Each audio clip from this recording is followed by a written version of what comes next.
In the unforgiving mountains of Afghanistan, where shadows dance between jagged rocks and death whispers with every gust of wind, there exists a legend that even the most hardened veterans speak of only in hushed tones. It's the story of Staff Sergeant Maria Elena Vasquez, a woman whose name was carved into a black granite wall in Washington, D.C., whose family received a folded flag and whose memory was honored with a bronze star posthumously awarded 22 years ago. Yet, somehow, impossibly, her rifle still sang its deadly song across impossible distances, guiding lost soldiers home when all hope seemed extinguished. Before we jump back in, tell us where you're tuning in from, and if this story touches you, make sure you're subscribed, because tomorrow I've saved something extra special for you. The first reported incident happened on a moonless night in March 2023, when Private First Class Tommy Rodriguez found himself separated from his patrol during a Taliban ambush in the Korengal Valley. The same valley where Maria Vasquez had supposedly died in 2001. Rodriguez, bleeding from shrapnel wounds and down to his last magazine, had taken refuge behind a boulder formation that offered little protection from the advancing enemy fighters. His radio was dead, his GPS unit shattered by bullet fragments, and the muzzle flashes closing in from 3 directions told him everything he needed to know about his chances of survival. That's when he heard it, a sound that defied explanation. The sharp crack of a high-powered rifle, followed immediately by the distinctive whistle of a bullet cutting through thin mountain air. One of the Taliban fighters, the one who had been moving to flank Rodriguez's position, suddenly jerked backward and collapsed. Then another shot, and another fighter fell. Rodriguez pressed himself deeper into the shadows, trying to understand what was happening. The shots weren't coming from his unit's direction. They were coming from somewhere high above, from a ridgeline that his patrol had confirmed was empty just hours earlier. The precision was otherworldly. Each shot found its mark with mechanical certainty, dropping Taliban fighters at ranges that pushed the absolute limits of what was possible with standard military equipment. But it wasn't just the accuracy that sent chills down Rodriguez's spine. It was the rhythm. 3 shots, pause. 2 shots, pause. Single shot. It was a pattern he'd heard described in the old stories, a firing sequence that had become legend among the sniper community, Maria's signature. As the enemy fire slackened and then stopped entirely, Rodriguez heard something else that made his blood freeze. A voice, carried on the wind, speaking in accented English with the unmistakable cadence of someone born and raised in East LA. "Stay low, soldier. Count to 60, then move northeast. Follow the tracers." Rodriguez looked up toward the ridgeline, squinting through his night vision scope. For just a moment, he could have sworn he saw a muzzle flash, not the bright orange flame of enemy AK-47s, but the subtle, controlled flash of a precision rifle equipped with a suppressor, the kind of setup that Maria Vasquez was famous for. But that was impossible. Maria Vasquez was dead. Her body had been recovered from this very valley 22 years ago, identified through dental records, and laid to rest with full military honors in Arlington National Cemetery. 60 seconds later, just as the voice had instructed, Rodriguez saw them, green tracer rounds arcing through the darkness, creating a path through the hostile territory like breadcrumbs in a fairy tale.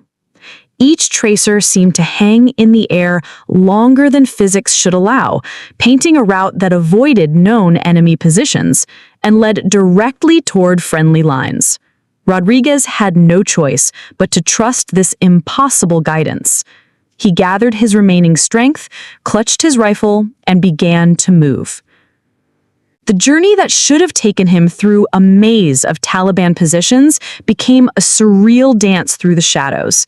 Every time he hesitated, uncertain of the next move, another tracer would appear, pointing the way. When he accidentally kicked loose a stone that clattered down the mountainside, threatening to give away his position, another precisely placed shot would eliminate a sentry who had started to investigate the noise. It was as if an invisible guardian angel was clearing his path, removing obstacles before they could become threats. By the time Rodriguez reached the perimeter of Forward Operating Base Chapman, he was sobbing with a mixture of relief, exhaustion, and something approaching religious awe. The first person to meet him was Sergeant Major Williams, a 20-year veteran who had served multiple deployments in Afghanistan and had heard every war story imaginable. But when Rodriguez tried to explain what happened, when he described the impossible shots and the guiding tracers, Williams' expression changed from skepticism to something approaching fear. "Son," Williams said quietly, looking out toward the dark mountains where the shots had originated, "you need to understand something. What you're describing, it's not the first time we've heard this story. In fact, it's been happening with increasing frequency over the past few months. Soldiers getting separated, finding themselves in impossible situations, and then being guided home by shots that come from positions that should be empty." Williams paused, his weathered face creased with lines of confusion and concern. "The thing is, every single one of those soldiers describes the same voice, the same firing pattern, the same impossible accuracy. And every single time when we send teams to investigate the source of the shots, we find nothing. No brass casings, no footprints, no evidence that anyone was ever there." Rodriguez felt a chill that had nothing to do with the mountain air. "What are you saying, Sergeant Major?" "I'm saying, Private, that either we're dealing with the most skilled and elusive sniper in military history or something else entirely, something that can't be explained by conventional means." Williams looked directly into Rodriguez's eyes. "Tell me, did you recognize the voice that guided you home?" Rodriguez thought back to those terrifying minutes in the shadows, remembering the distinctive accent, the confident tone, the way the speaker had pronounced certain words. There had been something familiar about it, something that tugged at memories he couldn't quite place. Then it hit him. He had heard that voice before, in the briefing room when Sergeant Major Williams had played historical audio recordings during their pre-deployment training. It sounded like... Rodriguez began, then stopped, unwilling to voice what seemed impossible. "Like Maria Vasquez." Williams finished for him. "Yeah, son, that's what they all say."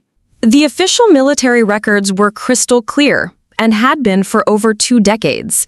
Staff Sergeant Maria Elena Vasquez, born in Los Angeles, California, enlisted in the United States Army at age 19, completed sniper school with the highest marks in her class, and deployed to Afghanistan in September 2001 as part of the initial response to the September 11th attacks. She was assigned to the 75th Ranger Regiment, 2nd Battalion, and quickly distinguished herself as one of the most capable marksmen in theater. Maria's confirmed kill count stood at 47 enemy combatants, but those who served with her insisted the real number was much higher.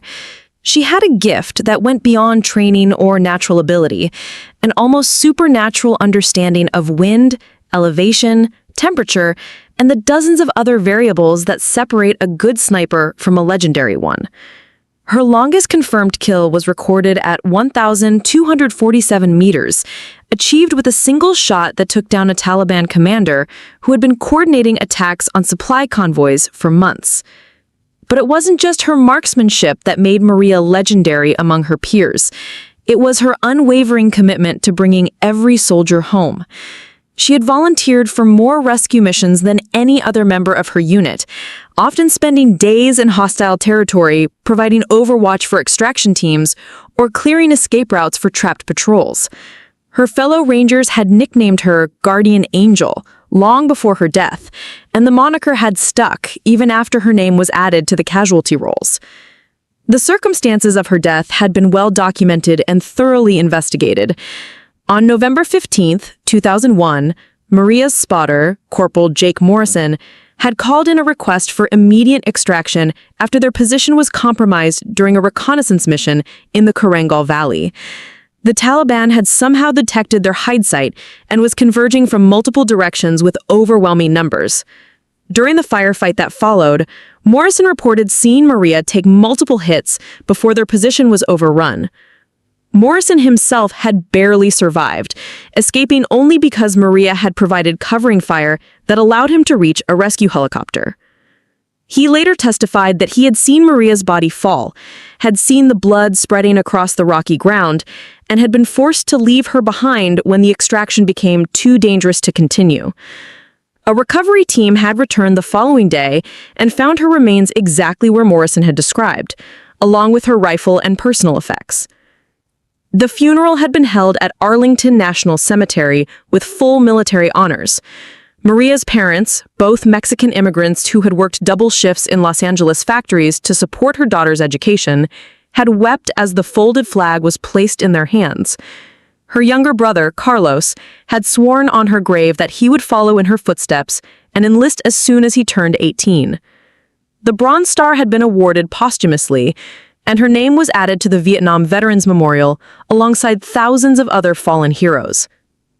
For 22 years, that had been the end of Maria Vasquez's story, until the reports started coming in. Captain Sarah Mitchell had been the first to notice the pattern.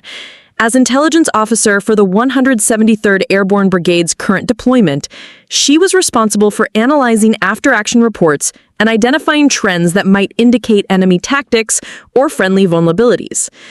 What she found instead was something that defied logical explanation.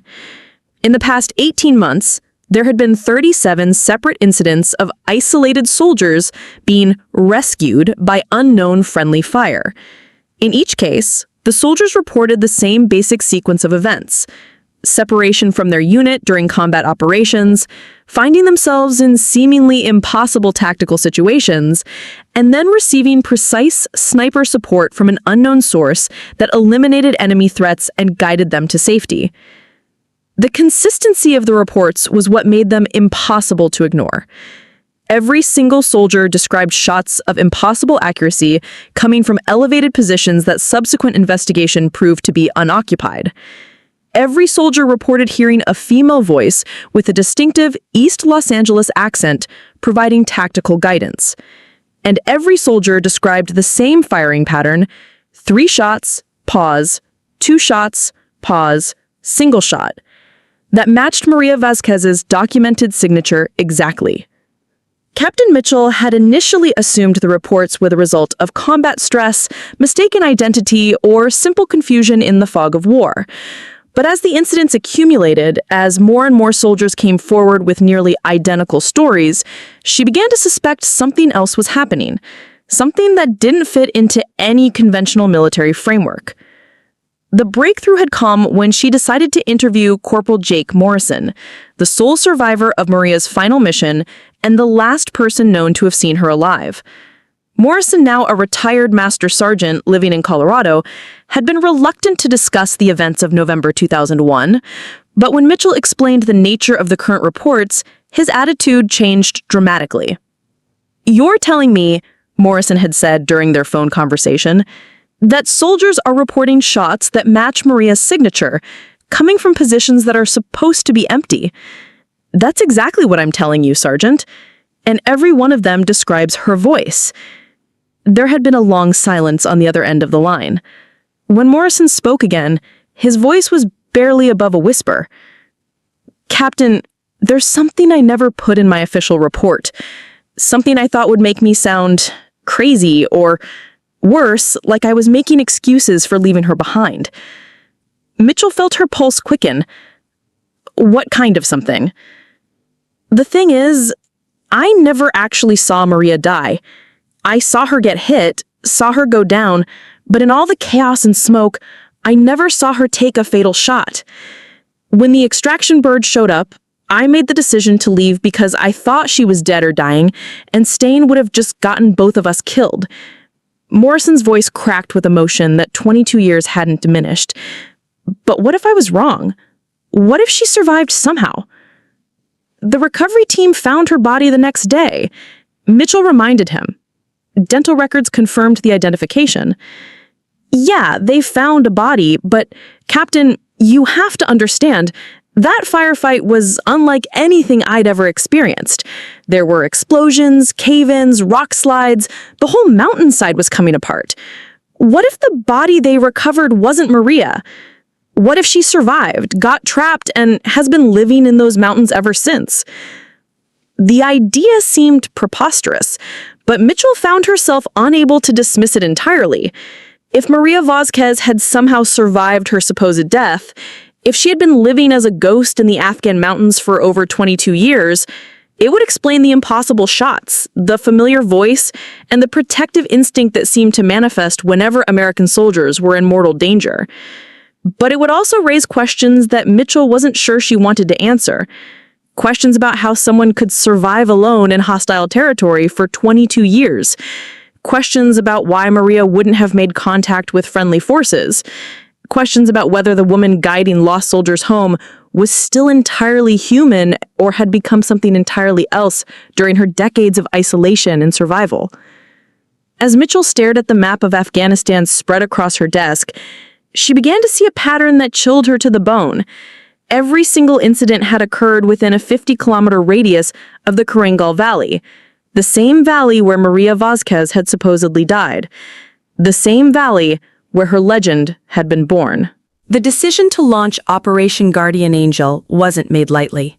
General Patricia Hayes, commanding officer of all U.S. forces in Afghanistan, had built her career on pragmatism and evidence-based decision-making. She wasn't the kind of officer who chased ghosts or indulged in supernatural speculation, impossible that asset seemed to be.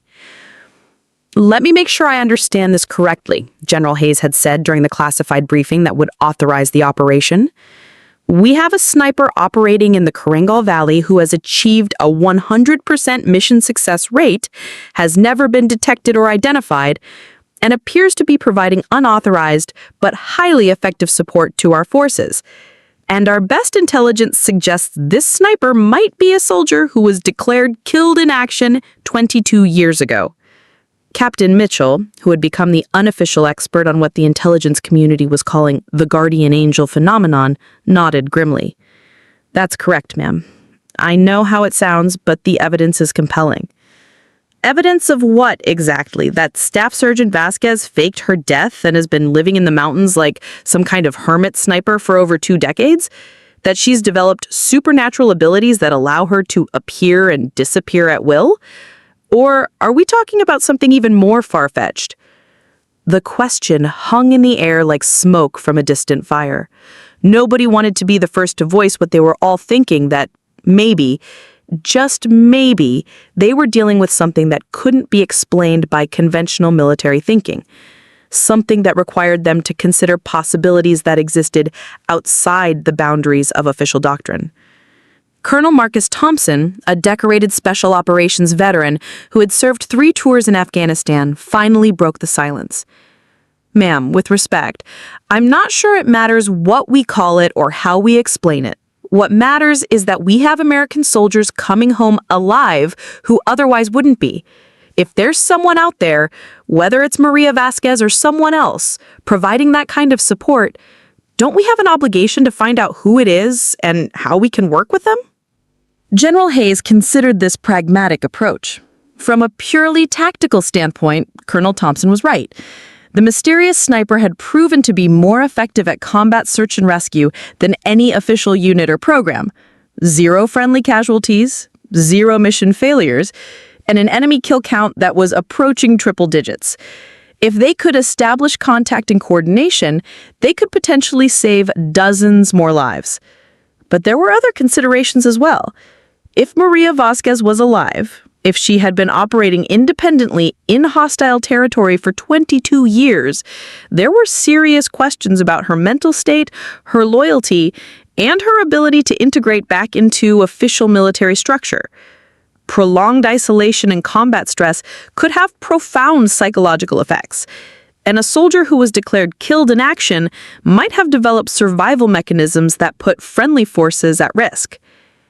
All right, General Hayes decided, I'm authorizing a limited investigation, but this stays classified at the highest levels. If word gets out that we're chasing ghosts in Afghanistan, it could undermine confidence in our entire operation here.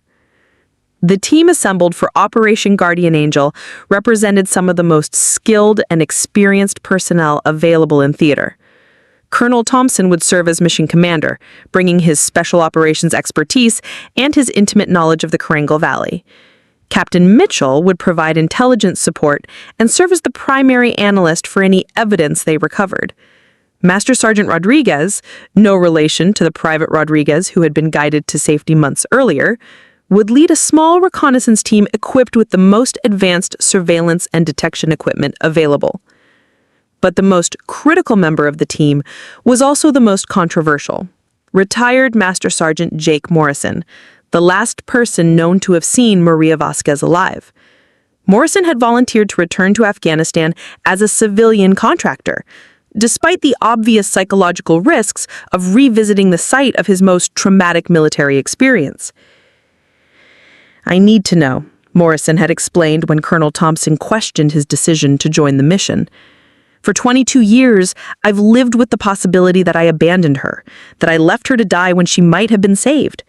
If there's even a chance that she's still out there, I have to be part of finding her.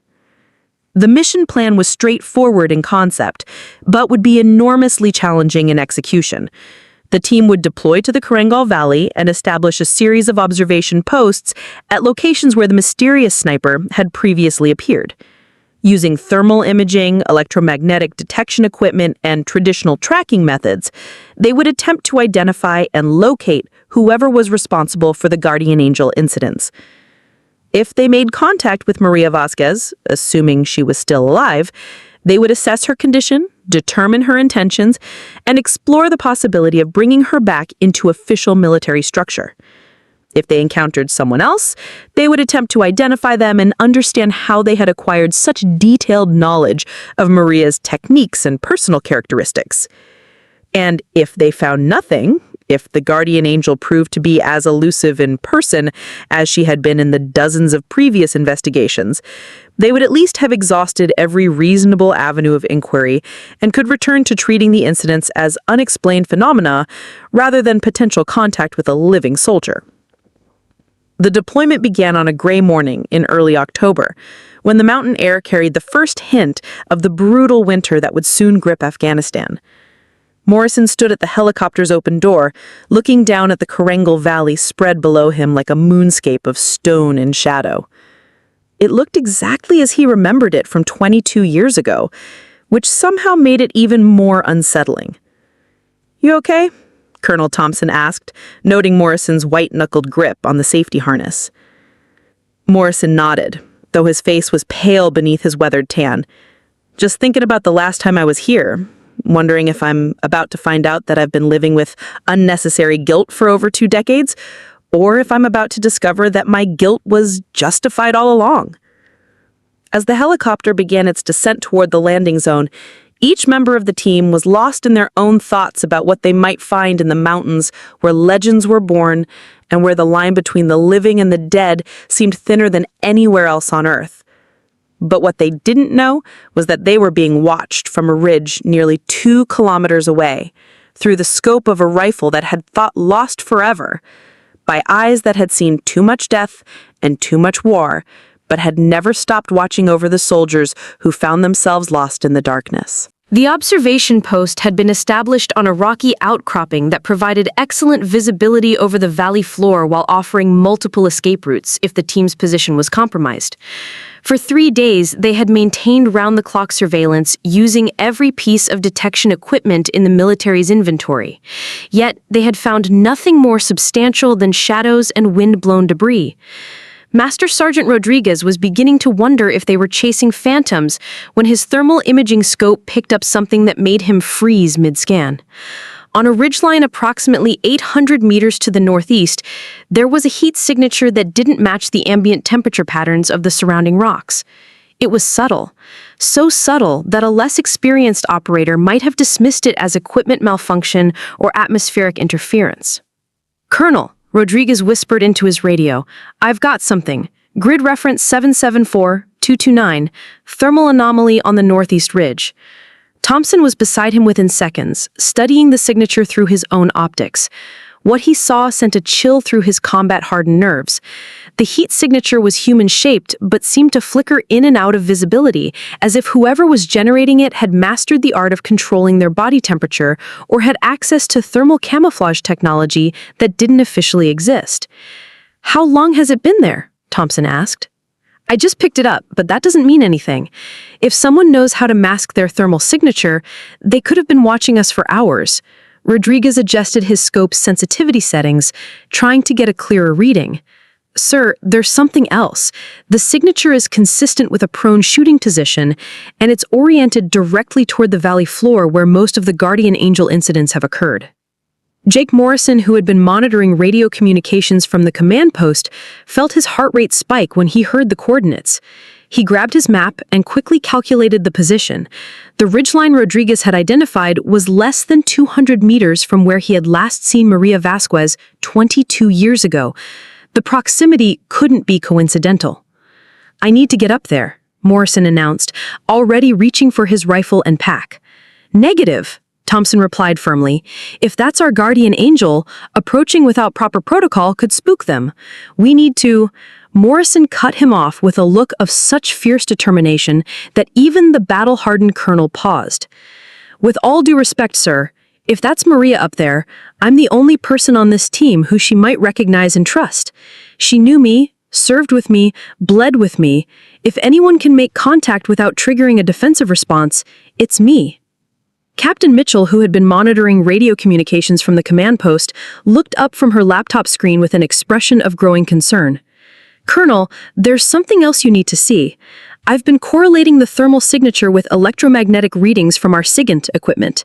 Whatever's up on that ridge is emitting a very faint but distinctive electronic signature. It's consistent with military-grade optical equipment, specifically the type of advanced scope that was issued to elite sniper teams in the early 2000s. The implication was clear. Whoever was watching them from the ridgeline had access to equipment that matched what Maria Vasquez would have been carrying on her final mission. Either they were dealing with Maria herself, or someone who had acquired her gear and learned to use it with supernatural skill. Thompson weighed the tactical situation. Standard protocol would call for a coordinated approach with multiple team members providing overwatch and support, but standard protocol hadn't been written with situations like this in mind. If they were dealing with a traumatized soldier who had been living in isolation for over 22 years, a show of force might be perceived as a threat rather than an offer of help. "All right, Morrison," Thompson decided, "but you're not going alone. Rodriguez will provide overwatch from here, and I'll position myself halfway up the ridge to serve as backup. We maintain constant radio contact, and at the first sign of trouble, you abort and return to base." Morrison nodded, his weathered face set with the kind of determination that had carried him through 3 combat deployments and 22 years of wondering what had really happened on that mountainside. He checked his rifle, ensured his radio was functioning properly, and began the treacherous climb toward what might be his final confrontation with the past. The ascent was more challenging than he had anticipated. The rocks were loose and unstable, requiring him to move slowly and carefully to avoid creating noise that might alert whoever was waiting above.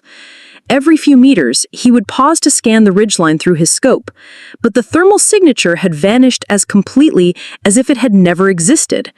Halfway up the slope, Morrison found something that made his blood freeze. Scratched into a flat section of rock, almost invisible unless you knew where to look, were 3 letters. M-E-V. Maria Elena Vasquez. Below the initials was a series of small marks that took Morrison a moment to recognize as a tactical marking system that Maria had developed for tracking enemy movement patterns. She had used the same system during their joint missions in 2001. "Colonel," Morrison whispered into his radio, "I've got info. Tactical markings consistent with Vasquez's known methods. The signature is authentic. Copy that. Continue your approach, but exercise extreme caution." As Morrison climbed higher, he began to notice other signs of long-term habitation, rocks arranged in patterns that would provide concealment from aerial observation, natural water collection points that had been modified to improve efficiency, fire positions that would disperse smoke and minimize visual detection. Someone had been living on this mountainside for years, possibly decades, and had become master of every survival technique necessary to remain undetected. 20 meters from the crest of the ridge, Morrison heard a sound that stopped him cold. The distinctive metallic click of a rifle bolt being operated with practiced precision. He froze in position, his own weapon ready, but not aimed, trying to project non-threatening intent while remaining prepared to defend himself if necessary. "That's far enough, Jake." The voice came from directly ahead, spoken in the same East Los Angeles accent that 37 rescued soldiers had described, but it was different from what Morrison remembered. Rougher, more weathered, shaped by decades of disuse and isolation, yet unmistakably familiar. "Maria?" Morrison called softly, scarcely believing what he was hearing. "You shouldn't have come here. You shouldn't have brought them here. This isn't a place for the living." Morrison could see her now, or at least the outline of her position. She was concealed behind a carefully constructed hide that blended seamlessly with the natural rock formations, invisible unless you knew exactly where to look. Her rifle, and Morrison was certain it was the same M24 sniper weapon system she had carried 22 years ago, was trained on a point just over his left shoulder. "Maria? We know what you've been doing. We know about the soldiers you've saved.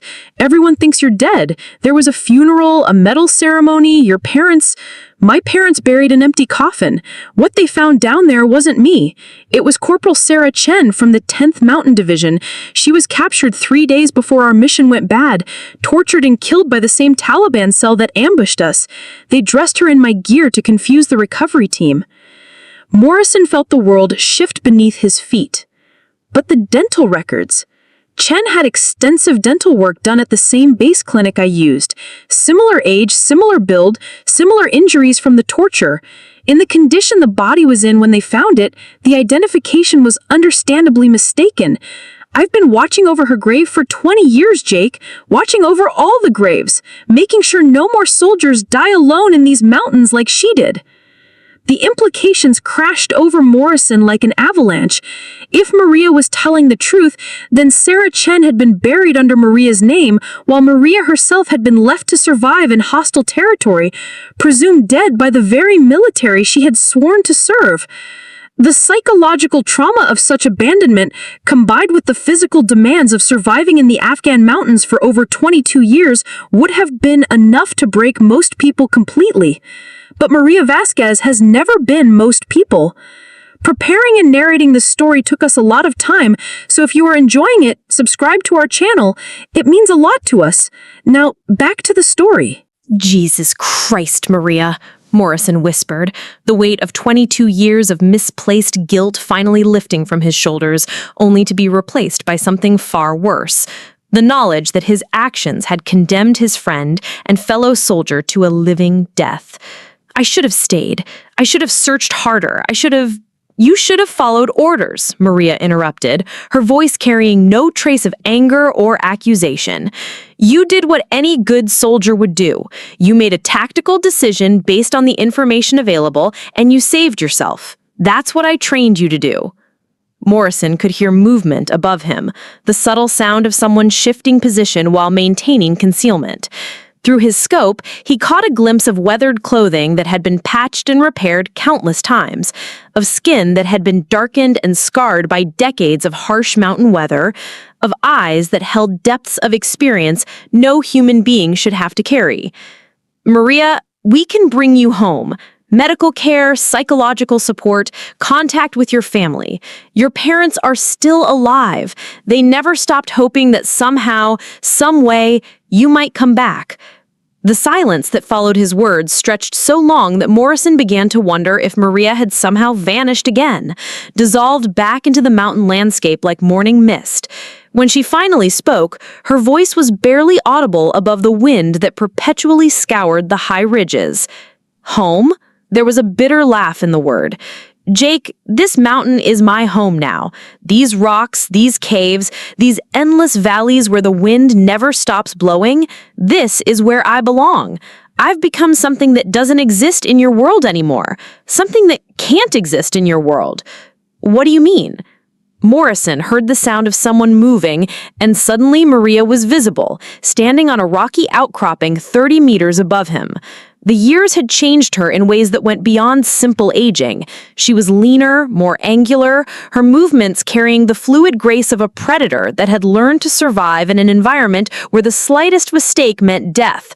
Her rifle was held with the casual competence of someone for whom the weapon had become an extension of their body. But it was her eyes that shocked Morrison the most.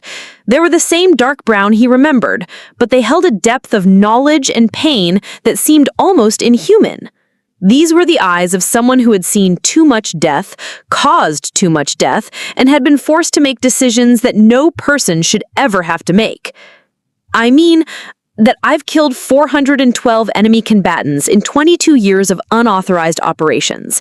I've lived through 7 major Taliban offensives, survived 3 attempts to capture me alive, and prevented an estimated 63 attacks on coalition forces.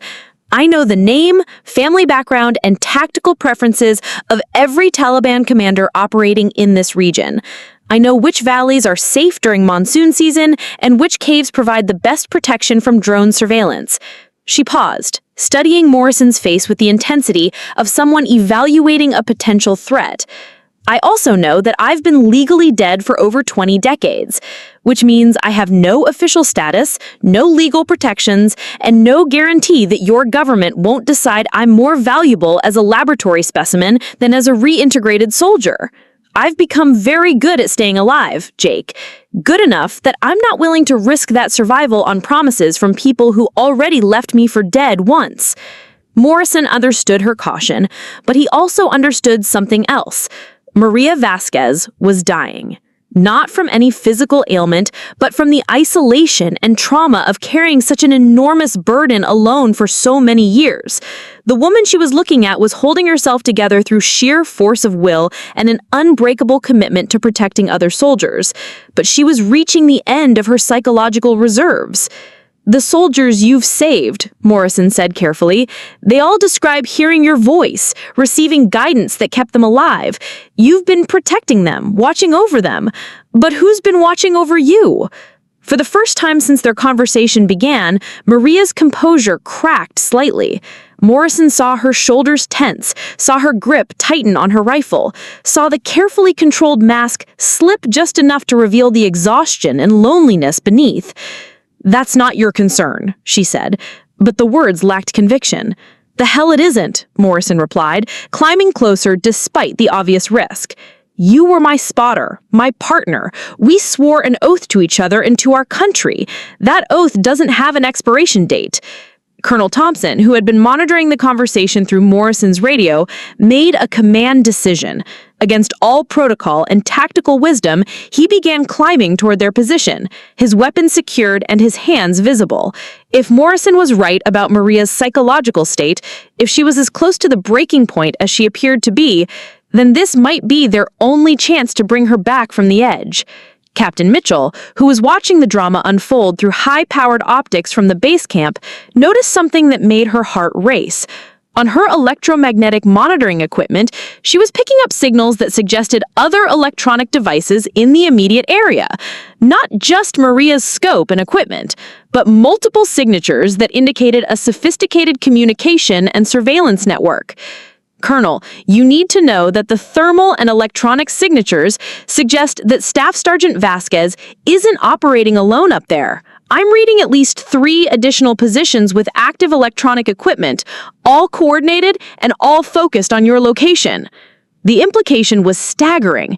If Maria had somehow made contact with other stranded or presumed dead coalition forces, if she had built some kind of network of survivors operating in the mountain regions, then the guardian angel phenomenon might be far more complex than anyone had imagined. They might not be dealing with a single traumatized soldier, but with an entire ghost unit that had been presumed lost, but instead had adapted and survived in hostile territory. Maria, who else is up here with you? Before she could answer, Maria heard the unmistakable sound of multiple rifle bolts being operated in unison. From concealed positions around the ridgeline, 3 other figures emerged, each one moving with the practiced ease of experienced soldiers who had learned to live and fight in this unforgiving terrain. The first was a tall, lean man with the bearing of Special Operations Forces, his uniform a patchwork of different camouflage patterns that had been modified for mountain warfare. The second was a woman whose compact build and precise movements suggested combat engineer training. The third figure shocked Morrison more than anything else he had witnessed. It was a soldier wearing the insignia of the British SAS, his accent unmistakably Manchester when he spoke. "Bloody hell, Maria," the British soldier said, his rifle trained on Colonel Thompson, who was still climbing toward their position. "You said this might happen eventually, but I was hoping we'd have more time to prepare." Maria looked at each of her companions, then back at Morrison and Thompson. The decision she was about to make would end 22 years of carefully maintained isolation and secrecy.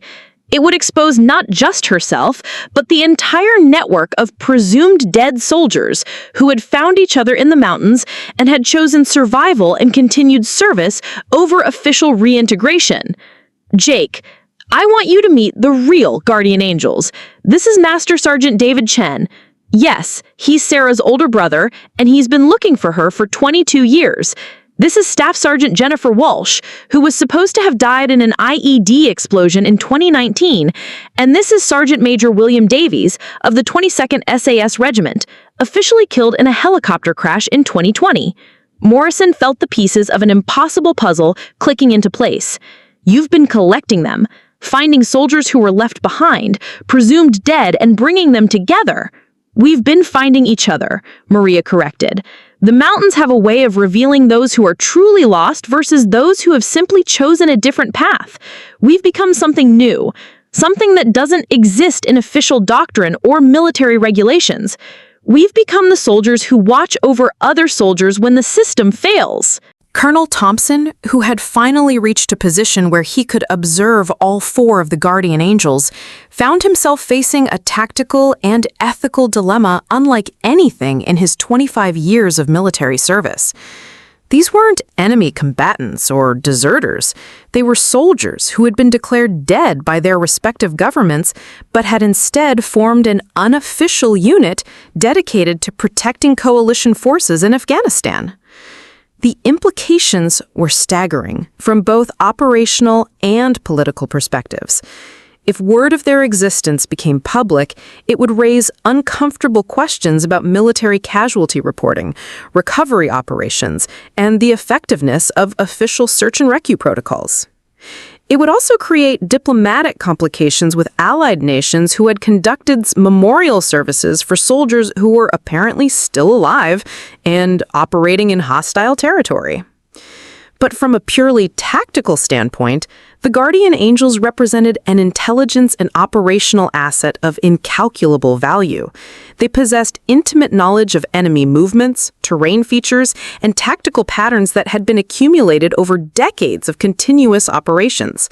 Their unofficial status had allowed them to conduct missions and gather information in ways that official units, bound by rules of engagement and international law, never could. "How many others are there?" Thompson asked, his professional assessment overriding his personal shock at the situation. Staff Sergeant Walsh, the combat engineer who had supposedly died in 2019, answered with precision of someone who had maintained detailed operational records. 17 active members across 3 countries, Afghanistan, Pakistan, and a small cell operating in Syria. We've made contact with 23 other potential members, but integration requires extensive vetting and psychological evaluation. Not everyone who gets left behind is suitable for this kind of existence. Sergeant Major Davies added, We've also established relationships with local tribal leaders, former Afghan military personnel, and other groups that share our interest in maintaining regional stability. It's not just a military operation, it's become a comprehensive intelligence and security network. Morrison was trying to process the scale of what he was hearing. You're talking about an entire shadow military organization operating without official sanction or support, conducting unauthorized operations across multiple sovereign nations. We're talking about soldiers doing their job, Maria replied firmly, the job of protecting other soldiers and preventing unnecessary casualties. The fact that we're officially dead just means that we can do that job without the bureaucratic constraints that often prevent official units from taking necessary action. Captain Mitchell's voice crackled through Thompson's radio, urgent and concerned. "Colonel, I'm picking up significant electronic activity across multiple frequencies. Someone is monitoring our communications and coordinating responses. The level of sophistication suggests military-grade equipment and trained operators." Davies smiled grimly. "That would be our communications specialist, Corporal Martinez, former 35th Signal Brigade, officially killed in a mortar attack in 2018. He's been monitoring your radio traffic since you landed in the valley 3 days ago. We knew you were coming before your helicopter touched down." The revelation sent a chill through Thompson. If the Guardian Angels had been tracking their mission from the beginning, if they possessed the capability to monitor and potentially intercept military communications, then the operational security implications were enormous. They weren't just dealing with a few stranded soldiers. They were facing a sophisticated intelligence operation that had been observing coalition forces for years. "Why reveal yourselves now?" Thompson asked. "You've managed to stay hidden for decades. What's changed?" Maria exchanged glances with her companions before answering. "Because the situation is changing, and not in ways that favor continued secrecy. Taliban leadership has become aware that someone is conducting operations against them. They've started calling us the American Ghosts and have begun actively hunting for us. More importantly, coalition forces are drawing down, which means fewer opportunities to provide protection and more likelihood that we'll be discovered by hostile forces." She paused, studying Thompson's face for signs of understanding. "We've also lost 2 members in the past 6 months. The physical and psychological demands of this lifestyle are taking their toll. We need medical support, equipment resupply, and most importantly, we need some kind of official recognition that allows us to continue our mission without being classified as rogue operators."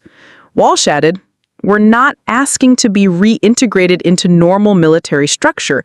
We know that's impossible after what we've become.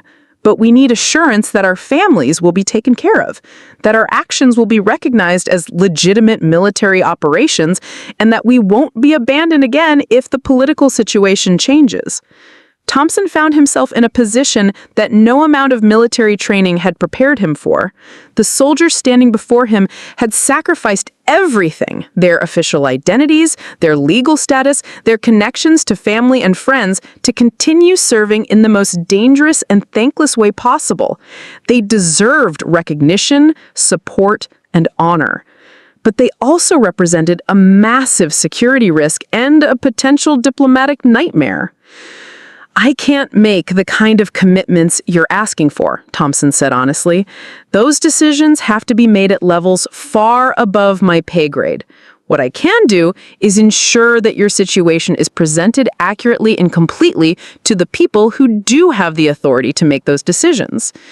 Chen, who had been silent throughout most of the conversation, finally spoke. "And what guarantee do we have that we won't be classified as security threats and eliminated rather than supported? We've seen how governments handle inconvenient truths about military operations." It was a valid concern, and Thompson knew it. The existence of the Guardian Angels raised questions that powerful people might prefer to leave unanswered. The temptation to classify the entire situation and make it disappear permanently would be enormous. Morrison, who had been listening to the exchange with growing determination, made a decision that would alter the course of his life. "They have my guarantee," he said, looking directly at Maria. "I left you behind once because I thought you were dead and I was following orders. I won't make that mistake again. Whatever happens next, I'm staying with you until this is resolved properly. The words carried weight that went beyond simple loyalty or friendship. Morrison was offering to sacrifice his own official status and legal protections to ensure that the guardian angels received fair treatment. It was the kind of gesture that soldiers understood at a fundamental level, the willingness to share risk and responsibility with those who had earned such loyalty through blood and sacrifice. Maria studied Morrison's face for a long moment, searching for any sign of deception or hidden agenda. What she found there was the same steady determination that had made him such an effective spotter 22 years ago, tempered now by decades of experience and maturity. All right, Jake, but if you're staying, you need to understand the rules. This isn't the army you remember. This is something else entirely. And the price of membership is everything you used to be. As the sun began to set over the Korengal Valley, painting the mountains in shades of gold and crimson, Thompson realized that he was witnessing a moment that would be remembered in military history if it was allowed to be remembered at all.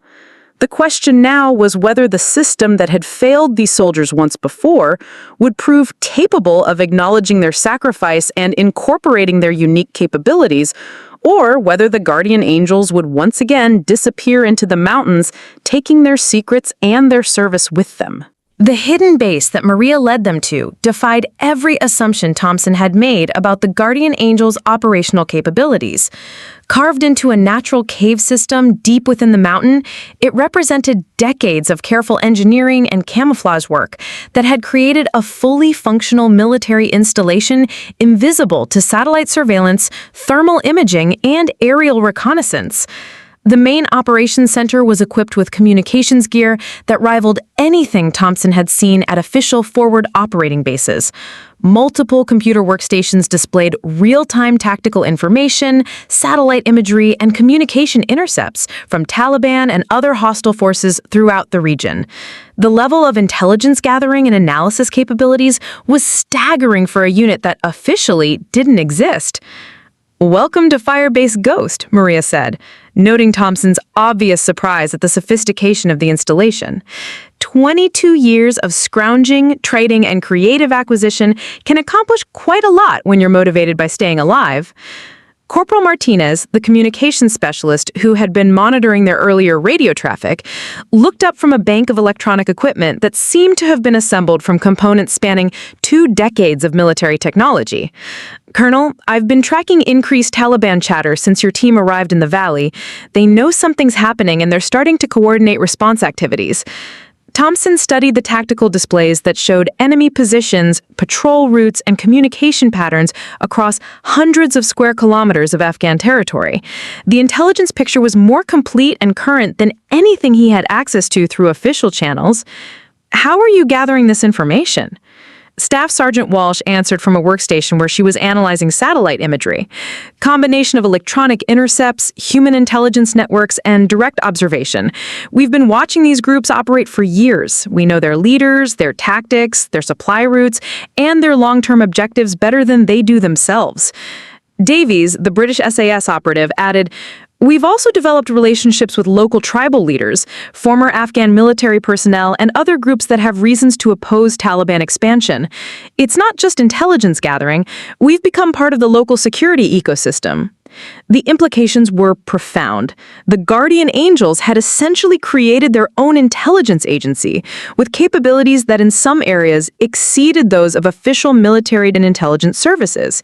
They had achieved this through methods and relationships that would be impossible for officially recognized units operating under normal diplomatic and legal constraints.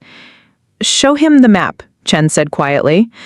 Maria led Thompson to a large tactical map that covered one entire wall of the operations center. Red pins marked confirmed Taliban positions, blue pins indicated friendly or neutral local forces, and green pins showed successful Guardian Angel operations. The density of information was overwhelming. There were hundreds of pins covering every valley, ridge, and village within a 200-kilometer radius. Each green pin represented a life saved, not just national, American, or coalition forces, but local civilians, aid workers, journalists, and anyone else who found themselves in the wrong place at the wrong time. We don't discriminate based on nationality or political affiliation. If someone needs help and we can provide it without compromising our operational security, we do. Thompson counted the green pins and felt his heart skip a beat. There were over 400 of them, representing rescue and protection operations that had never been officially recorded or acknowledged.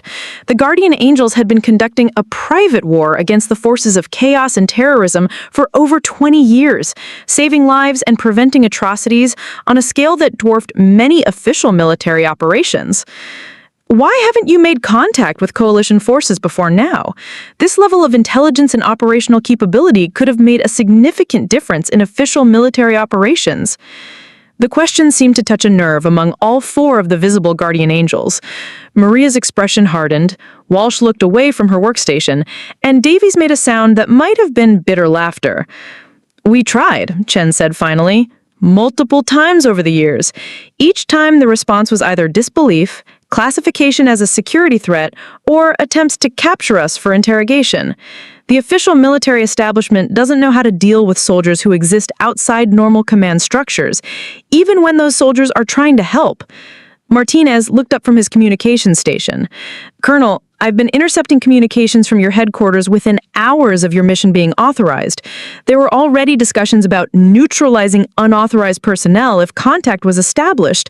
Your General Hayes may have authorized this mission, but there are people above her who view us as a problem to be eliminated rather than an asset to be utilized." Thompson felt a chill of recognition. He had suspected that not everyone in the chain of command was enthusiastic about Operation Guardian Angel, but he hadn't realized that there might be active plans to treat contact as a hostile encounter. The political and security implications of acknowledging the Guardian Angel's existence were apparently more complex than he had been led to believe. "That's why we're revealing ourselves now," Maria continued. "The situation is becoming untenable. Taliban forces are getting closer to discovering our base locations, coalition forces are drawing down, which limits our ability to acquire necessary supplies, and we've lost 2 members to operations that should have been routine.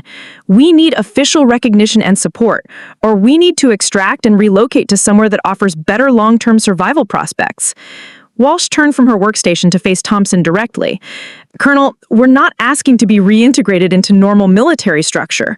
We know that's impossible after what we've become, but we are asking for acknowledgement that what we've been doing has value, and that our families and our sacrifice deserve recognition." The personal cost of their unofficial status was something Thompson hadn't fully considered. These soldiers had been declared dead. Their families had grieved for them, and their sacrifices had been unrecognized for decades. They had given up not just their official lives, but any hope of normal human connections or recognition for their service. What would extraction look like? Where would you go, and how would you continue your mission? Davies answered with the practical tone of someone who had been planning for various contingencies. "We've identified potential operational areas in several regions where similar conditions exist. Areas where official military presence is limited, but where protection of civilian populations and disruption of terrorist activities would serve broader strategic interests. Syria, parts of Africa, Central America, places where the need exists and where our particular skill set would be valuable." Martinez interrupted the conversation with an urgent announcement. "Colonel, we have immediate tactical concerns. I'm monitoring communications that suggest Taliban forces have identified your helicopter landing zone and are moving to investigate. Your extraction route may be compromised." Thompson grabbed his radio to contact Captain Mitchell at the base camp, but Martinez shook his head. "Radio traffic will confirm Taliban suspicions about military activity in the area. Let me handle communications through alternative channels." Within minutes, Martinez had established secure communication with Mitchell using equipment and protocols that Thompson didn't recognize. The conversation was brief and professional, but it revealed capabilities that officially didn't exist. Your base camp is under observation by at least 20 Taliban fighters. They haven't moved to attack position yet, but they're coordinating with other cells to establish a containment perimeter. Captain Mitchell estimates you have maybe 2 hours before the tactical situation becomes critical. Maria was already moving toward equipment racks, pulling down gear that looked like it had seen decades of hard use but was maintained with military precision. Jake, you and Colonel Thompson have a choice to make. We can extract you back to your base camp, but that risks exposing our operational methods and capabilities. Or you can stay here while we deal with the Taliban threat, which means becoming part of an unauthorized military operation. Thompson understood the implications immediately. If he participated in Guardian Angel operations, he would be crossing a line that would end his official military career and potentially subject him to court-martial. But if he chose extraction, he would be abandoning soldiers who had risked everything to make contact and share information that could save countless lives.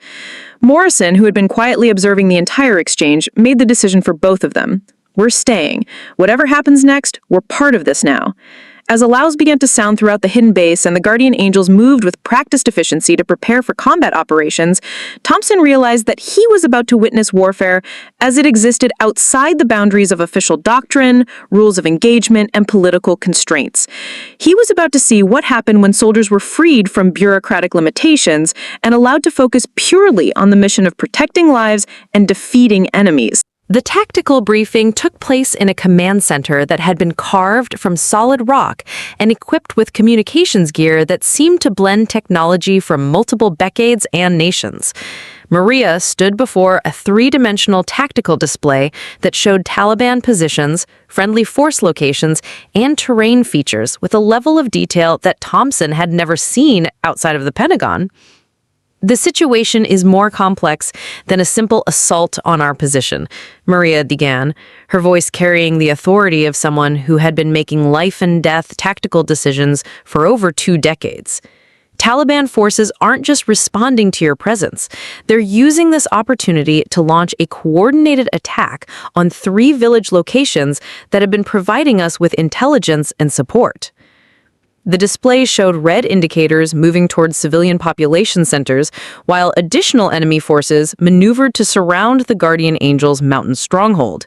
It was a sophisticated, multi-pronged attack designed to either capture the mysterious soldiers who had been disrupting Taliban operations or force them to reveal themselves while attempting to protect their civilian allies. Davies, who had been monitoring radio intercepts, added grim intelligence. They're not planning to take prisoners. Communications indicate this is meant to be a demonstration. Kill the American ghosts and massacre any locals who have been cooperating with them. They want to send a message that will discourage future cooperation with coalition forces. Thompson felt his tactical training click into place as he studied the enemy dispositions. What are our assets? Personnel, weapons, defensive positions. Chen answered with precision of someone who had maintained detailed operational readiness reports for years. 17 Guardian Angels, currently in theater, though 2 are on long-range reconnaissance and won't be available for at least 12 hours. Weapons include sniper systems, automatic weapons, demolitions, and some equipment that you probably don't want to know the origin of. Walsh was already suiting up in armor that appeared to be a custom modification of standard military gear, adapted for mountain warfare and extended operations. More importantly, we know this terrain better than anyone alive. Every cave, every ridge, every approach route has been mapped and prepared over 2 decades of operations. Martinez, who had been monitoring communications traffic, provided an update that sent adrenaline surging through everyone present.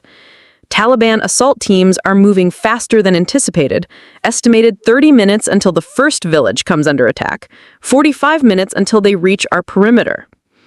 Maria made command decisions with the kind of speed and confidence that Thompson associated with the most experienced combat leaders. Davies, take Walsh and Chen, establish overwatch positions on the northern ridge. Morrison, you're with Martinez, providing communication and fire support from the secondary position. Colonel Thompson, you have a choice. Stay here in relative safety or accompany me to the primary fighting position. Thompson didn't hesitate. I'm with you. The movement through the mountain cave system revealed the true extent of the Guardian Angels' engineering accomplishments. Tunnels had been carved and reinforced to create protected routes between fighting positions, supply storage areas, and communication centers. Emergency lighting provided just enough illumination to move safely while maintaining operational security, and ventilation systems prevented the buildup of smoke or toxic gases that could compromise the defenders. Maria led Thompson to a concealed position that overlooked the main approach route to Firebase Ghost. The fighting position was a masterpiece of defensive engineering, reinforced concrete and steel hidden behind natural rock formations, with multiple firing ports that provided overlapping fields of fire while remaining virtually invisible from outside observation. Jake's position is 300 meters to our left, Martinez is in the communications bunker behind us, and Davies' team controls the high ground another 200 meters above our position, Maria explained as she checked her rifle and adjusted her scope settings. Interlocking fields of fire, multiple escape routes, and enough ammunition and supplies to sustain operations for several weeks if necessary.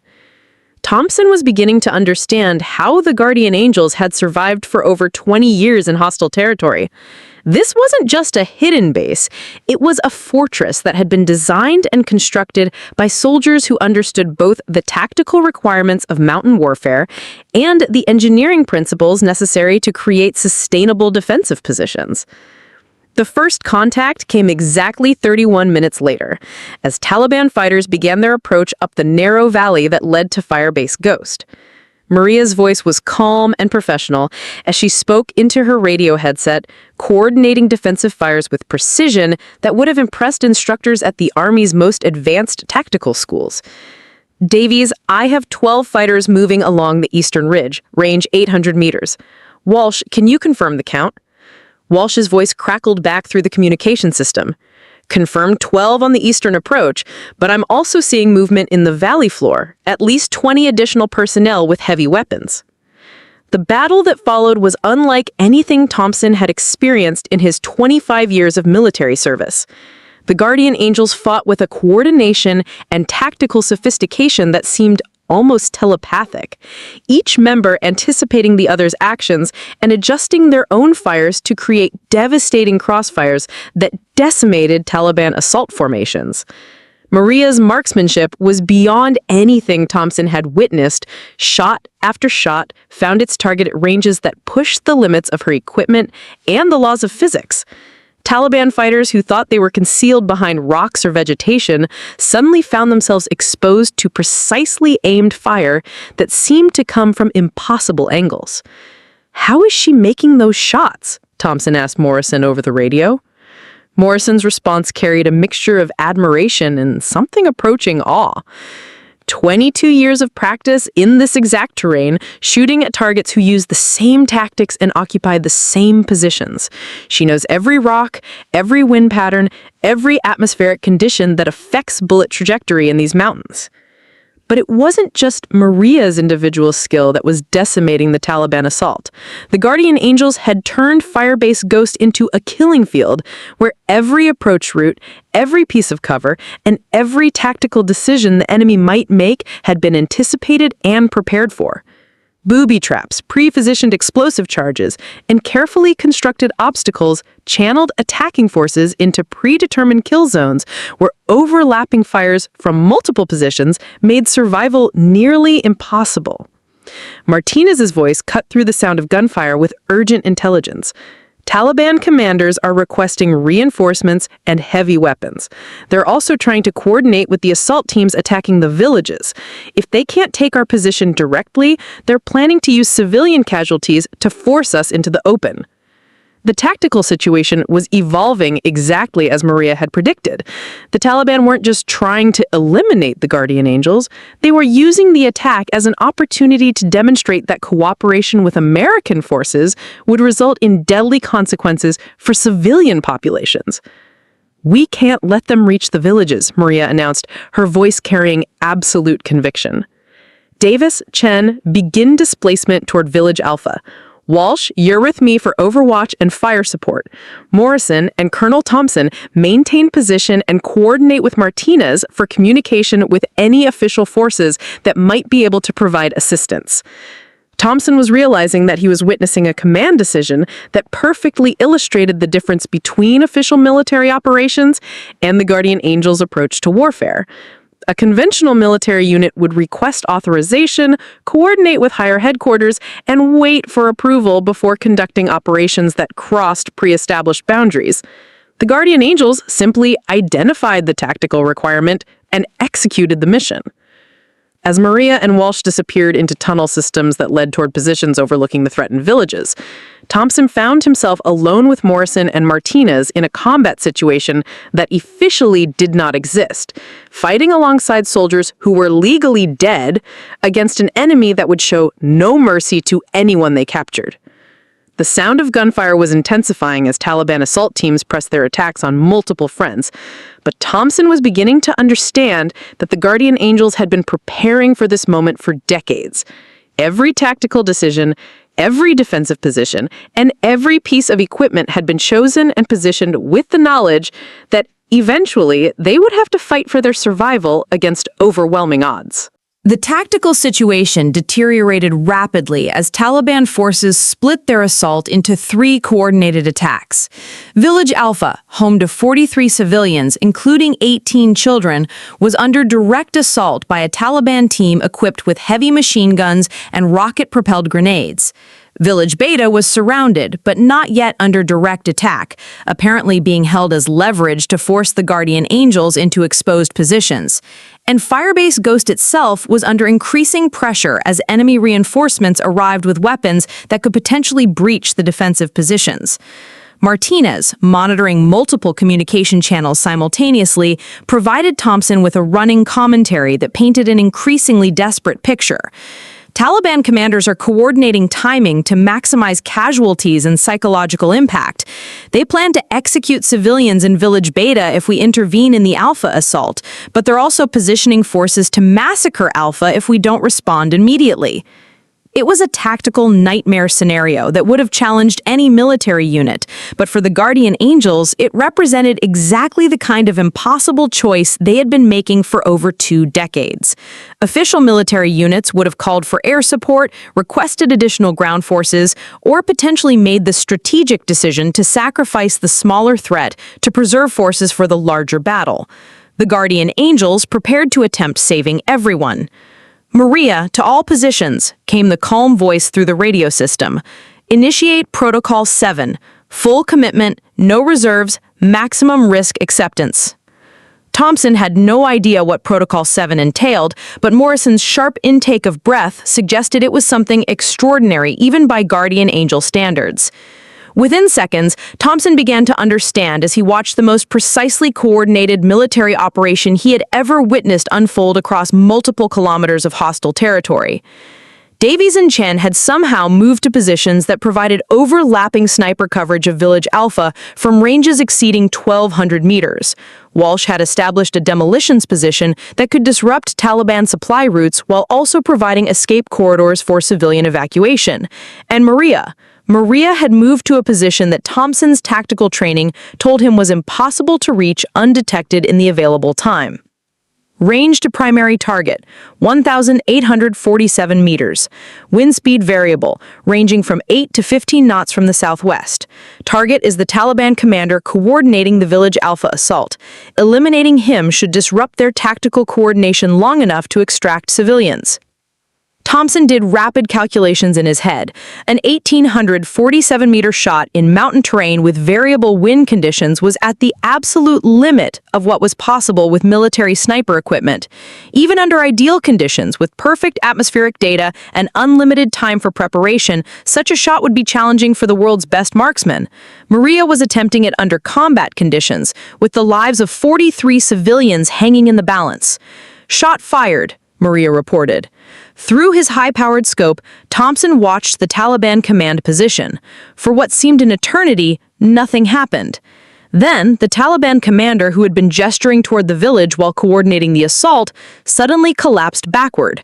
The shot had taken nearly 3 seconds to travel the distance, but it had found its target with surgical precision. The effect on Taliban tactical coordination was immediate and dramatic.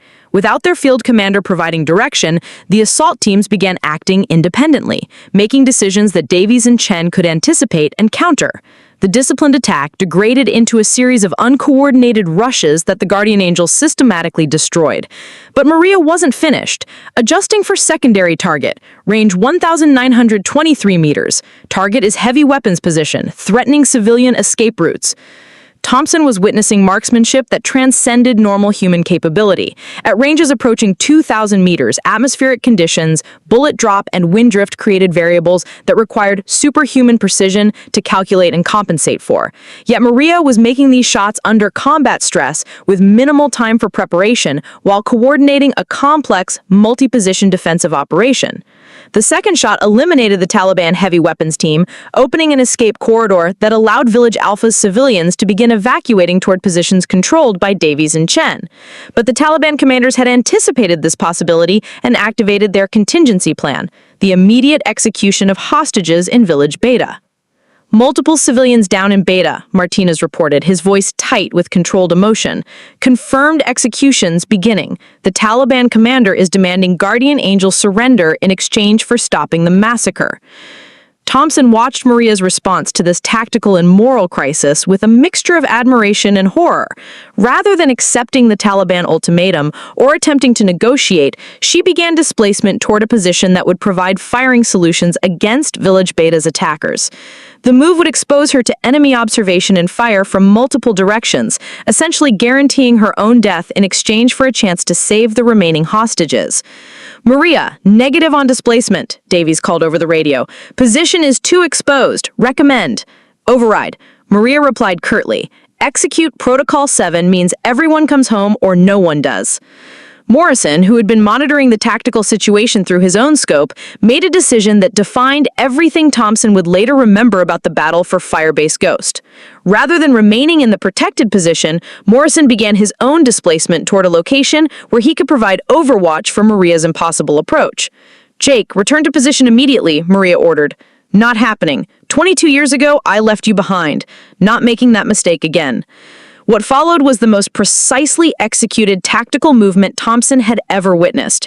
Maria and Morrison, moving through terrain that offered minimal concealment and maximum exposure to enemy fire, covered nearly 800 meters of open ground while under observation by hostile forces equipped with high-powered optics and automatic weapons. They survived because the other Guardian Angels provided covering fire, so accurate and so sustained that Taliban fighters were unable to maintain aimed fire at the moving targets. Davies, Chen, and Walsh created overlapping fields of fire that systematically eliminated any enemy position that attempted to engage Maria or Morrison, turning what should have been a suicidal advance into a deadly ballet of precision marksmanship and tactical movement. When Maria reached her final firing position, a rocky outcropping that provided clear lines of sight to Village Beta but offered virtually no protection from enemy fire, she was bleeding from shrapnel wounds and operating on pure determination and muscle memory developed over decades of similar impossible situations. Range to targets, 2,247 meters. Multiple hostiles, mixed positions, civilians intermixed, requesting spotting assistance. Morrison, who had somehow managed to reach a position where he could observe the target area through high-powered optics, began providing the kind of precise spotting information that only comes from years of partnership and shared combat experience. Primary target, Taliban commander, center of the village, standing over kneeling civilian. Secondary target, sniper position, northeastern building, third floor window. Tertiary target, heavy weapons team, south approach. Maria's response demonstrated why she had become legendary among military snipers worldwide. 3 shots, fired in rapid succession at a range over 2 kilometers, each one precisely aimed and perfectly executed despite impossible conditions. The Taliban commander fell first, then the sniper, then the heavy weapons team. With their leadership eliminated and their key tactical positions neutralized, the Village Beta assault collapsed into chaos. But Maria had cost everything she had left.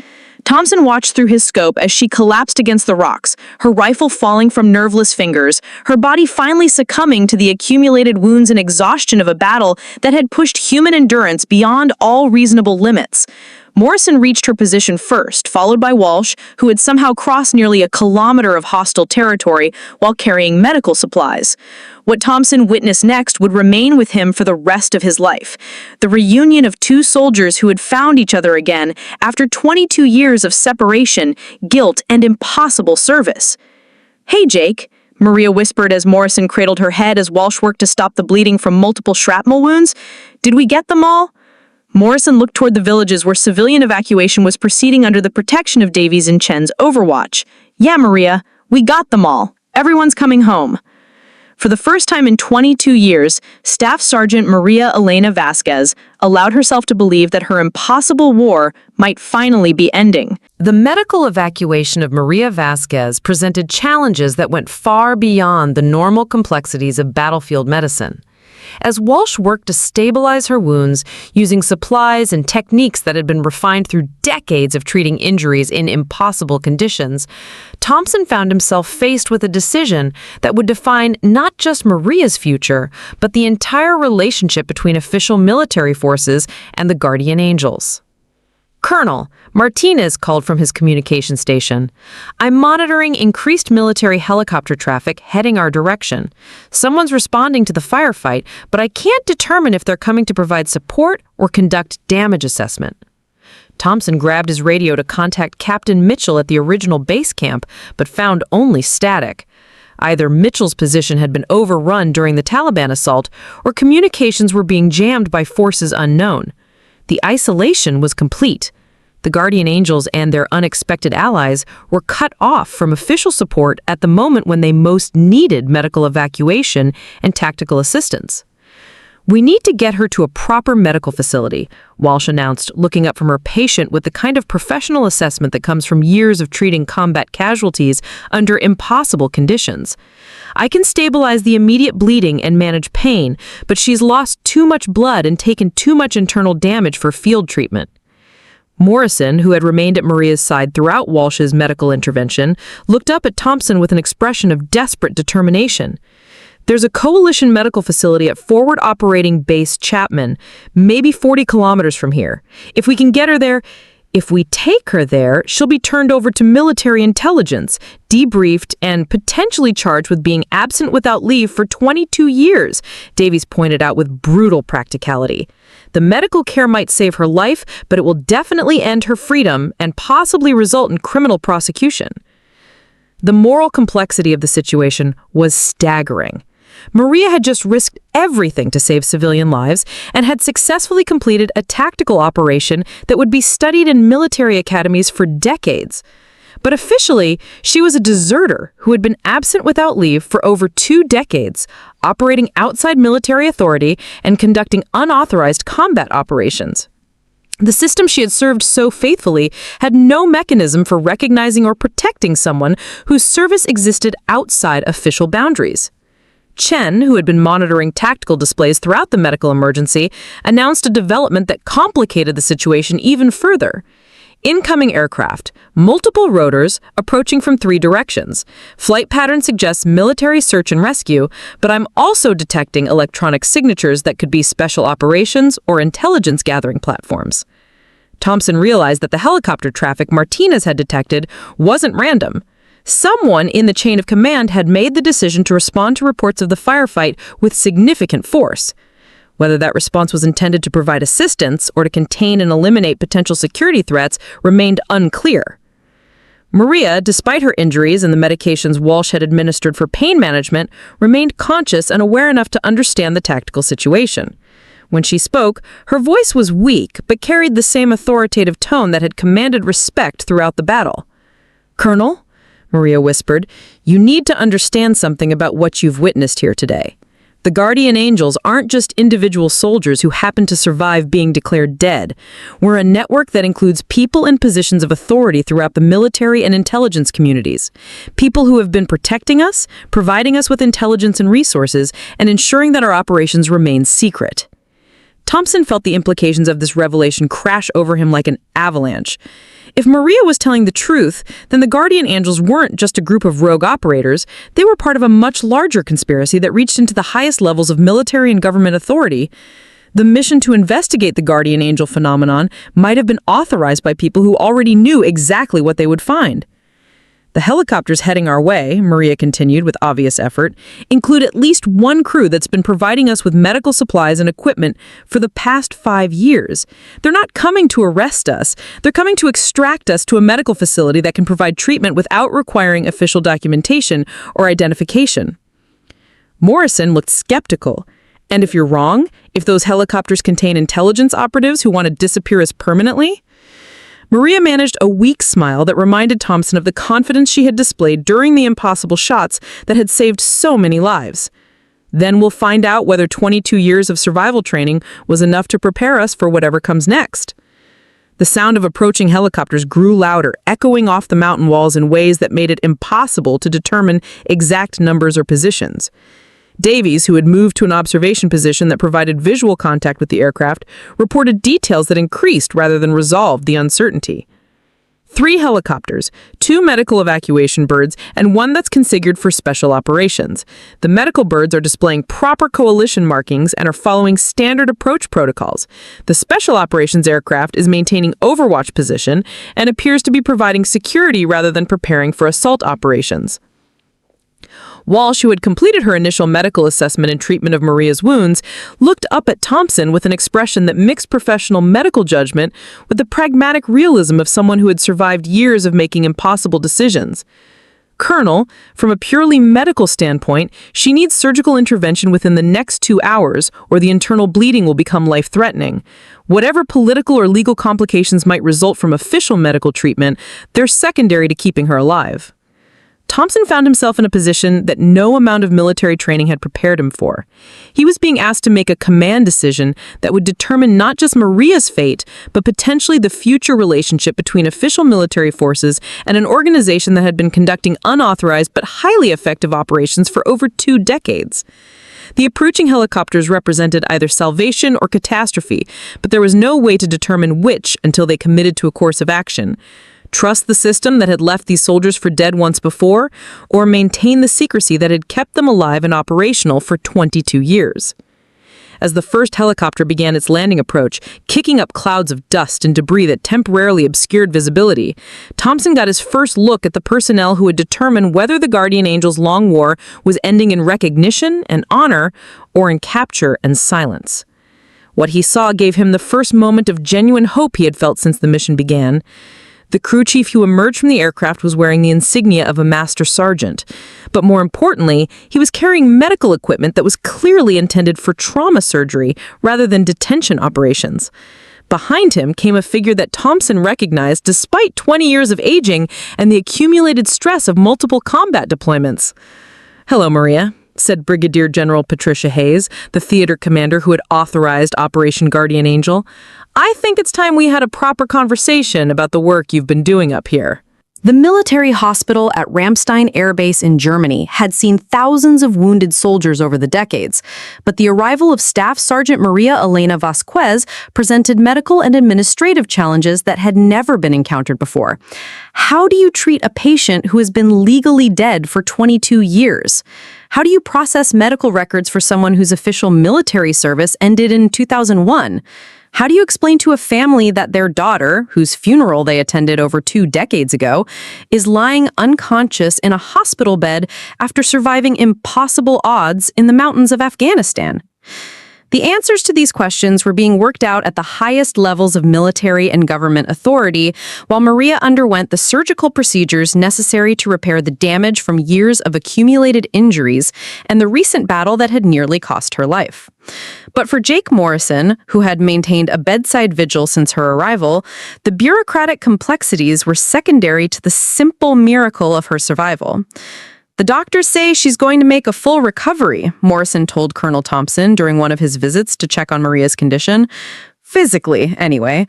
Psychologically, well, that's going to be a longer conversation." Thompson understood. 22 years of survival in hostile territory, combined with the trauma of believing she had been abandoned by her own military, would have created psychological wounds that might never fully heal. The question wasn't whether Maria could be restored to normal military service. That was clearly impossible. The question was whether she could find a way to live in a world that had moved on without her. General Hayes, who had spent the past week in classified briefings with officials from multiple government agencies, finally arrived with the answers that everyone had been waiting for. She entered Maria's hospital room carrying a folder that contained documents Thompson suspected would rewrite significant portions of military history. "Is she awake?" General Hayes asked, noting that Maria's eyes were open and tracking movement, despite the medications that were managing her pain. "Intermittently," Morrison replied. "The doctors say she's been asking about the other guardian angels and about the villages they protected." General Hayes pulled up a chair beside Maria's bed and spoke with the kind of direct honesty that had characterized her entire military career. "Maria, my name is Patricia Hayes. I'm the general who authorized the mission that found you. Before we discuss your situation, I want you to know that all of your people are safe, all of the civilians you protected survived, and your actions during that battle are being studied by tacticians as an example of precision marksmanship and tactical coordination under impossible conditions." Maria's voice was weak, but her words carried the same clarity of purpose that had defined her service. "What about official recognition?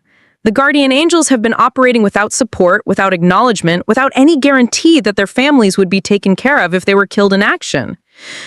General Hayes opened her folder and removed several documents that Thompson could see bore the seals of multiple government agencies. "That's why I'm here.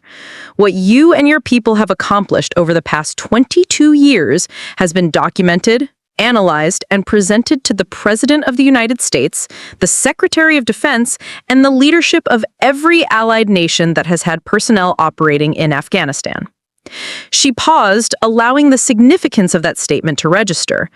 "Your network saved over 400 lives, prevented dozens of terrorist attacks, and provided intelligence that contributed to successful operations throughout the region. More importantly, you did this while receiving no official support, no recognition, and no guarantee of backup if things went wrong."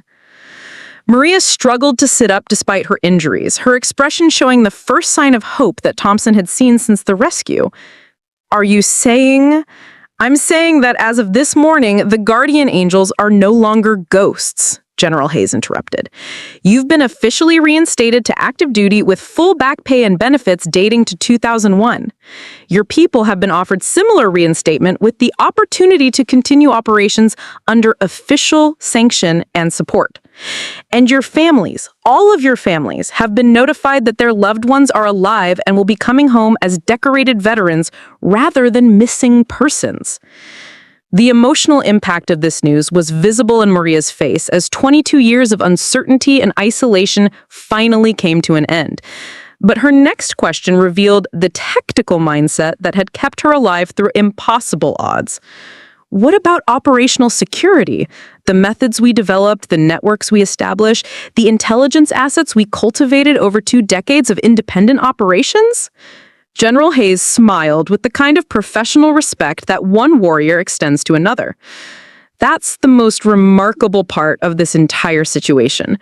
Rather than demanding that you integrate back into normal military structure, we're creating a new operational framework that allows you to continue doing what you've been doing, with official support, proper medical care, and the resources necessary to expand operations to other regions where similar capabilities are needed." Thompson, who had been observing this conversation with growing amazement, finally understood the full scope of what was being proposed. The guardian angels weren't being brought back into normal military service. They were being officially recognized as a new type of military unit, one that operated outside traditional command structures, but with full government sanction and support. Morrison, whose own status had been uncertain throughout the medical crisis, received his answer when General Hayes handed him a set of documents that bore his name and the seal of the Department of Defense. "Jake, you've been offered the position of official liaison between Guardian Angel Operations and Theater Command. Your experience with both conventional and unconventional operations make you the ideal candidate to ensure coordination without compromising operational independence." As the implications of these developments sank in, Thompson realized that he had witnessed something entirely new in military history. The guardian angels represented an evolution in how democratic nations could respond to asymmetric threats and humanitarian crises.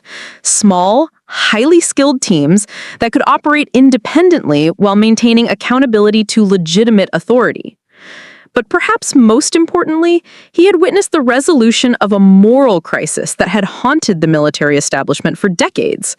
Soldiers who had been left behind, presumed dead, and forced to survive on their own had not only endured, but had continued to serve with distinction. Their recognition and reinstatement represented an acknowledgement that the military's commitment to its personnel extends beyond bureaucratic boundaries and official documentation. 3 months later, Staff Sergeant Maria Elena Vasquez stood before a gathering of family, friends, and fellow soldiers at Arlington National Cemetery. The headstone that had marked her supposed grave for 22 years was being replaced with a memorial to Corporal Sarah Chen, the soldier whose death had been mistakenly attributed to Maria and whose sacrifice had gone unrecognized for over 2 decades. Maria's parents, now elderly, but filled with the joy of a reunion they had never dared to hope for, stood beside her as she placed flowers on Chen's newly marked grave. The ceremony was attended by 17 guardian angels, each of whom had made the choice to accept official recognition and continue their mission under legitimate authority. But the ceremony also included 37 soldiers whose lives had been saved by Guardian Angel operations over the years. They came from all branches of service, all ranks, and all backgrounds, united only by their shared experience of being lost in hostile territory and finding salvation in the impossible shots and guiding voice of soldiers who officially didn't exist. As the ceremony concluded and the gathering began to disperse, Thompson found himself standing beside Morrison, both men reflecting on the extraordinary series of events that had brought them to this moment. Do you think they'll be able to adapt to official recognition? After 22 years of independence, can they function within official military structure? Morrison watched as Maria spoke quietly with some of the soldiers whose lives she had saved, her weathered face showing the kind of satisfaction that comes from a job well done and recognition finally received. I don't think they're going to have to adapt much. From what General Hayes told me, their new operational authority is pretty much identical to what they've been doing all along. The only difference is that now they have medical support, equipment resupply, and families who know they're alive. As the sun set over Arlington National Cemetery, painting the white headstones in shades of gold and crimson, Thompson understood that he had been privileged to witness something that would be remembered in military history as the day when the definition of service expanded to include those who serve in the shadows, unrecognized and unacknowledged, but never forgotten by those whose lives they save. Staff Sergeant Maria Elena Vasquez had been officially dead for 22 years, but her impossible shots had guided more than lost soldiers home. They had guided the entire military establishment toward a new understanding of what it means to leave no one behind. Up next, you've got 2 more standout stories right on your screen. If this one hit the mark, you won't want to pass these up. Just click and check them out. And don't forget to subscribe and turn on the notification bell so you don't miss any upload from us.